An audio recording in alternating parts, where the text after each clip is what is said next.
Pengunduran ini patut diapresiasi. Namun ini suatu keputusan yang bisa dikatakan mengagetkan begitu ya, tiba-tiba sekali. Kalau di RUT BEI ini mengatakan langsung kepada publik begitu ya, diwawancarai wartawan begitu. Namun untuk Ketua OJK dan 2 pejabat lainnya ini bisa dikatakan cukup mengagetkan karena ini datang pada malam hari begitu ya, di sore hingga malam hari begitu yang kesannya mungkin ini ya bisa dikatakan mengejutkan begitu. Nah, bagaimana Pak Derajat ini bisa menjelaskan kepada kami begitu ya, dampaknya kira-kira seperti apa dan bagaimana pemerintah ini harus segera melakukan penggantian Pak, karena ini Senin juga pasar akan dibuka. Seperti apa penggantian yang darurat ini bisa dilakukan segera supaya tidak semakin turun begitu parah IHSG kita Pak? Ya, kalau proses yang mengejutkan tidak etis buat saya bercerita. Mungkin satu saat nanti baru cerita ya. Yang penting yang ini sudah terjadi, pengunduran diri sudah terjadi, dan sekarang proses untuk mencari pengganti sedang dijalankan. Saya rasa kalau seandainya nanti sudah ditemukan calon yang tepat, kemudian sudah disepakati bersama, itu pengajuan dari istana ke DPR itu bisa dilakukan dengan cepat. Kemudian juga proses fit and proper di Senayan dan di Komisi 11 saya rasa bisa dilakukan dengan cepat ya. Bahkan mungkin bisa saja ini berandai-andai ya, bisa saja Senin pagi itu sudah dibacakan surpresnya dan sudah diproses, bisa saja ya, bisa saja ya, kita lihat saja karena sekarang semua sedang berproses kan baru beberapa jam.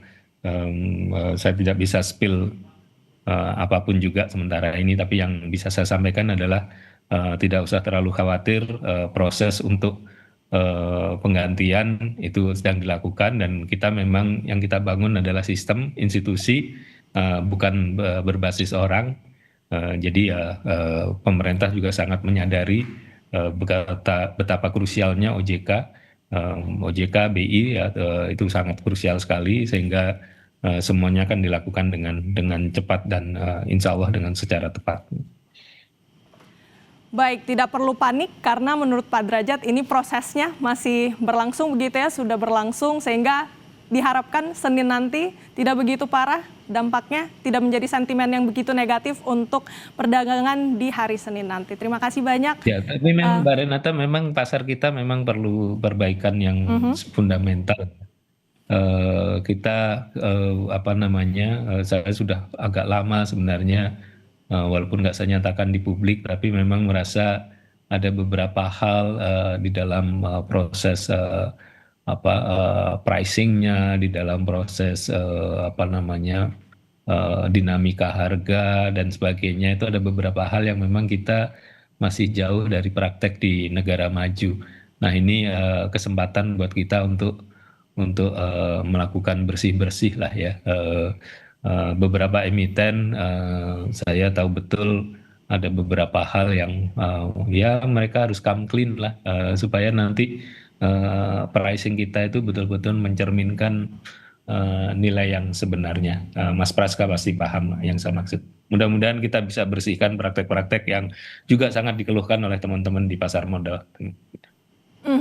Ini adalah momentum yang sangat pas begitu ya Pak Derajat untuk bersih-bersih. Nah, menarik juga tadi Pak Derajat bilang kalau Mas Praska ini tahu gitu ya, lebih tahu begitu nantinya bagaimana dampaknya kepada pasar saham begitu. Mas Praska, pertanyaan saya nih, dari pemerintah dan juga OJK serta BEI juga sudah memberikan solusi begitu ya untuk merespons laporan MSCI kemarin. Ada free float yang diubah, kemudian juga rencananya Danantara akan membantu Bursa Efek Indonesia.